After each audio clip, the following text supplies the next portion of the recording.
ہم اپنی زندگی کے کام کو کیسے بہتر گزاریں، وقت کو کیسے بہتر گزاریں، اس کے لیے چند پوائنٹ ہیں جو ہر ایک کے لیے کارآمد ہو سکتے ہیں۔ پہلی بات کہ اپنی نیند رات کے وقت میں پوری کر لیا کریں، پھر تہجد میں اٹھا کریں اور تہجد سے اپنے دن کی ابتدا کیا کریں۔ تہجد میں اللہ رب العزت کی طرف سے عنایات ہوتی ہیں۔ حدیث پاک میں آتا ہے کہ رات کے آخری پہر میں ایک فرشتہ اعلان کرتا ہے، حل من سائل فأعطی له، ہے کوئی سوال کرنے والا کہ جس کو عطا کیا جائے، ہے کوئی مغفرت کا چاہنے والا کہ جس کی مغفرت کی جائے۔ تو جب اللہ رب العزت کی طرف سے اعلان ہو رہا ہے، ہمیں چاہیے کہ ہم اس وقت جھولیاں پھیلایا کریں اور اللہ سے مانگا کریں۔ اس وقت مزدور کو مزدوری ملتی ہے، سائل کو اللہ کی طرف سے اس وقت نعمتیں ملتی ہیں، تو ہم اس وقت کو زندگی کا سب سے قیمتی وقت سمجھیں۔ چنانچہ ہمارے دن کی ابتدا تہجد سے ہونی چاہیے، اس وقت کو کبھی مس نہ کریں۔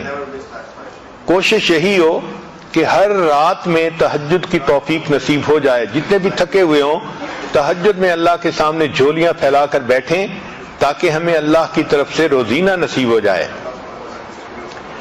پھر فجر کی نماز پڑھیں اور فجر کے بعد اپنے اسباق پورے کریں، اشراق پڑھیں اور اشراق کے بعد اپنے دفتر اور بزنس کے کاموں کی ابتدا کریں۔ حدیث پاک میں نبی اللہ تعالیٰ فرماتے ہیں، اے میرے بندے، دن کے شروع میں تو 4 رکعت پڑھ لیا کر، میں سارا دن تیرے کاموں میں تیری مدد کروں گا، تیری کفایت کروں گا۔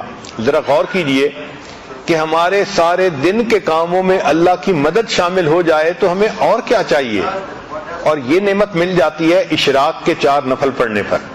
اور اشراق کی نماز ہوتی ہے جب سورج طلوع ہوتا ہے، تقریباً 20 منٹ کے بعد انسان 4 رکعت پڑھ سکتا ہے۔ تو دن کے شروع میں یہ 4 رکعت پڑھ لیا کریں تاکہ ہمارے دن کے ہر کام میں اللہ کی مدد ہو۔ عورت ہمیشہ یہ چاہتی ہے کہ جی میرے کام میں میرا تعاون کرنے والا کوئی نہیں، میں اکیلی ہوں، میں گھر میں ایک ہی ہوں۔ بھائی آپ اللہ کو اپنا تعاون کرنے والا بنا لیجئے، دن میں اشراق کی نماز پڑھنے پہ اللہ تعالیٰ آپ کے کاموں میں آپ کے کفیل بن جائیں گے، آپ کی کفایت کریں گے۔ پھر دوسری بات یہ کہ ہم جو کام بھی کرنے لگیں تو اس کا جو اینڈ ریزلٹ ہے اس کو ہمیشہ ذہن میں رکھیں کہ ہم نے کس چیز کو اچیو کرنا ہے تاکہ ہم اس کام کو مکمل کر سکیں۔ ایک تیسرا پوائنٹ کہ جو اچھی عورتیں ہوتی ہیں وہ اپنے کام کو پریورٹائز کرتی ہیں، یعنی اس میں جو پریورٹی ہے وہ دیتی ہیں، اہم کام کون سا ہے، کس کو پہلے کرنا ہے۔ اگر ہم اہم کام کو پہلے کرنے کی بجائے بس اپنی ترتیب سے ہی ہر کام کرتے رہیں گے تو ہم کم کام کر پائیں گے۔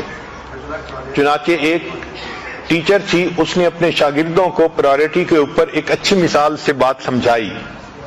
اس نے ایک بالٹی لی اور اس بالٹی کے اندر اس نے اینٹیں رکھ دی اور بالٹی بھر دی۔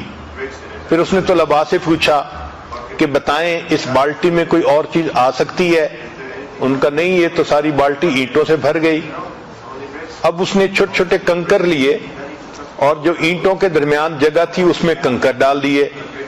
اس نے کہا دیکھو آپ تو کہہ رہے تھے کہ جگہ نہیں، اس میں تو اتنی جگہ تھی کہ کنکر بھی آ گئے، اب بتاؤ کوئی جگہ ہے؟ ان کا نہیں، اس میں تو اب کوئی بھی جگہ باقی نہیں۔ اس نے مٹی اور ریت اٹھائی اور ان کنکر کے درمیان جو چھوٹی چھوٹی جگہ تھی اس میں ریت ہی بھر دی اور کہا کہ دیکھو آپ تو کہتے تھے کہ کوئی جگہ نہیں، اس میں اتنی ساری ریت بھی آ گئی اسی بالٹی میں۔ پھر اس نے پوچھا بتاؤ اس میں اور جگہ ہے؟ تو طلباء نے کہا کہ نہیں، اب تو کوئی جگہ نہیں بچی۔ اس نے پانی کا جگ لیا اور اس بالٹی کے اندر ڈالا، چنانچہ اس پورا جگ اس پانی یعنی پورا پانی کا جگ بالٹی کے اندر آ گیا۔ اس نے کہا دیکھو ابھی اس میں اتنی جگہ باقی تھی۔ پھر اس نے کہا کہ اچھا بتاؤ کہ آپ نے کیا سیکھا؟ انہوں نے کہا کہ ہم نے یہ سیکھا کہ آپ اس میں جگہ بناتی ہی چلی گئیں۔ اس نے کہا نہیں، اس میں نے تمہیں یہ بات سکھانی تھی کہ پریورٹی اصل چیز ہوتی ہے۔ اگر میں اس بالٹی کو پانی سے پہلے بھر دیتی تو اس میں نہ اینٹیں آ سکتی تھیں، نہ ریت آ سکتی تھی، نہ کنکر آ سکتے تھے۔ میں نے پہلے اینٹیں ڈالیں پھر اس کے بعد کنکر ڈالے، پھر اس کے بعد ریت ڈالی، پھر پانی ڈالا، تو یہ ساری چیزیں آ گئیں۔ تو ہمارے وقت کی بھی یہی مثال ہے کہ اگر ہم پریورٹی کے بغیر کام کرنے لگیں گے تو کام نہیں کر سکیں گے، اور اگر پرائورٹائز کر لیں گے تو دیکھیں ایک کام کے اندر دوسرے کا وقت نکل آئے گا، دوسرے کے اندر تیسرے کا، اور ہم کئی سارے کاموں کو ایک وقت میں کر سکیں گے۔ آج ہماری زندگی کا ایک بڑا مسئلہ ہے کہ ہم وقتی کاموں کے پیچھے لگ کے اصلی کاموں کو بھول جاتے ہیں۔ اصلی کاموں کو کہتے ہیں امپورٹنٹ ورک، اور وقتی کاموں کو کہتے ہیں ارجنٹ ورک۔ جس عورت کو دیکھو ارجنٹ ورک میں لگی ہوتی ہے، امپورٹنٹ کام کو بھول جاتی ہے۔ چنانچہ ہماری توجہ ساری کی ساری ارجنٹ کاموں پہ ہوتی ہے، اس لیے کہ وہ نظر آتے ہیں، اور جو امپورٹنٹ کام ہوتے ہیں وہ کئی دفعہ فوری نظر نہیں آتے۔ مثلاً اپنے مقصد کو سامنے رکھنا یہ امپورٹنٹ کام ہے، اور وقتی ضرورت کے پورا کرنا یہ ارجنٹ کام ہے۔ وقتی کاموں میں سے کال اٹینڈ کرنا یا سیل لگی ہوئی ہے وہاں سے کچھ شاپنگ کرنا یہ وقتی کام ہے، اور جو امپورٹنٹ کام ہے وہ ہے بچوں کی تربیت کرنا، خامند کو خوش رکھنا، گھر کے کاموں کو پورا کرنا، اپنے نفس کا تزکیہ کرنا، یہ امپورٹنٹ کام ہے۔ اب ہوتا کیا ہے کہ ارجنٹ کاموں میں لگ کے عورتوں کو نماز کی بھی فرصت نہیں ملتی، گویا امپورٹنٹ کاموں کو بھول جاتی ہیں۔ سکسیسفل پرسن وہ ہوتا ہے جو امپورٹنٹ کاموں کو یاد رکھتا ہے اور ان کو بھولتا نہیں۔